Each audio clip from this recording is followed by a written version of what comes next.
With the HD remasters out, I thought we could take another look at some new and old glitches in the games that you can try out for yourself in this release.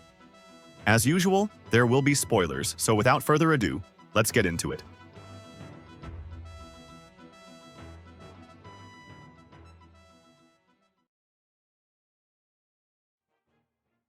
Once you've been rescued by Victor and Flick and made your way back to the mercenary fort, you are normally barred from entering North Swallow Pass again, which means you can't get any more double jab runes from the Blade Bunnies there. But if you have an escape talisman, you can use that, and the guards' programming will break and they will just let you waltz on through like they can't even see you. However, the Highland guards are a bit more attentive, so once they replace the state soldiers, the glitch will no longer function. And while you can go back to Cairo and it will be in its endgame state, there's no way to get through Tenzan Pass, so there's not much more you can do here.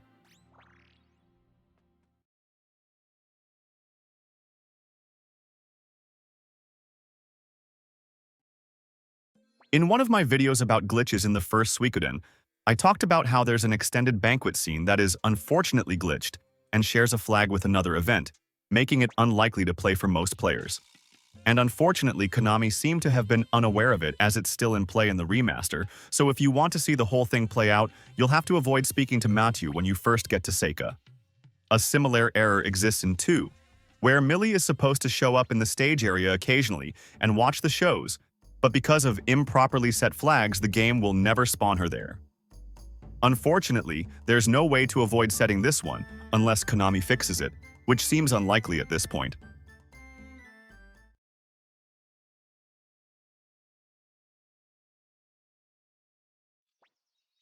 While the original Matilda glitch was removed back in the PSP version of Suikoden 2, there is another way to get access to Matilda before the story takes you there. Barely. If you go to the Muse-Matilda border during your initial visit to Muse, the gate will obviously be closed. But later on, when you recruit Vicky and she asks if you want to go together, she will misunderstand what you meant and take you back to the castle. However, if you go speak to her again, you'll find that the Muse-Matilda border is available on the list of locations to teleport to, and if you pick that, you'll end up on the Matilda side. Unfortunately, there's almost no point to doing this. It just gives you free access to Rockaxe and the Highway Village slightly before the story would. You can't get LC-chan this way or anything like that, so it's mostly pointless. If you do try it, all you have to do to proceed with the story is go back to the forest path and speak to Miklatov.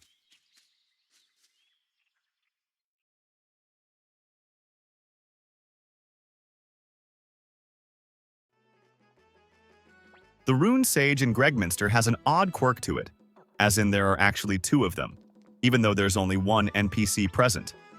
For some reason, the game considers the Rune Sage as two separate shops depending on where you stand when talking to them. Speaking to them from in front of the counter counts as one. Speaking to them behind the counter counts as a different one, meaning you have two chances for the rare finds each time they reset.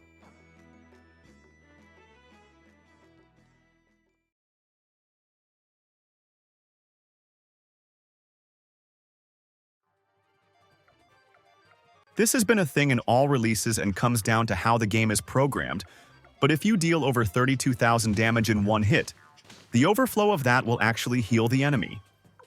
This is very unlikely to occur naturally.